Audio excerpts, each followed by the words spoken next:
particular disaster actually should have been declared in 2022-2023.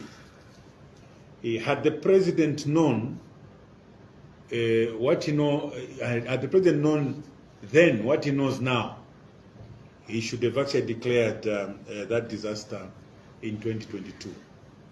This disaster actually happened the moment government decided to start exporting 1.5 million tons of maize.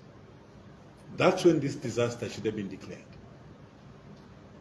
This disaster should have been declared the moment Minister of Agriculture decided to reduce the quantum of support in terms of inputs to farmers in the northern part of the country and increase that quantum of support to the southern part, believing that the government, the previous government, had marginalized the southern part. At that point, we knew there was a disaster. Countrymen and women, if you had closely followed our debates on the floor of the House, we were very consistent and firm on this. Because we said, if you are going to export 1.5 metric tons of maize and also reduce the quantum of support to the farmers in the northern part, which has the most rains, then we're going to have a disaster.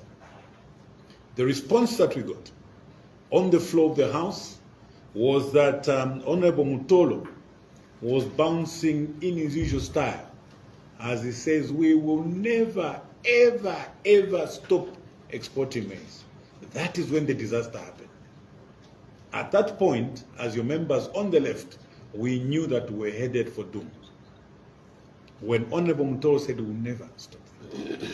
Again, if you followed the events on the floor of the House, our colleague MPs from the right, as they presented or tendered their discourse on the floor of the House, they continuously and consistently gave an impression that the PF government had marginalized the southern part of the country insofar as the distribution of farming inputs was concerned. We made several efforts on the floor of the House to try and educate our friend in government, knowing very well that they were new, to say the introduction of the e-voucher was to take care of a situation, because we had we got weather forecasts, we had gotten warnings about climatic changes in the future, and knew to say we're going to experience these droughts. I'll tell you now that I was just reading a research paper that was done by Honorable Kasando in 2008.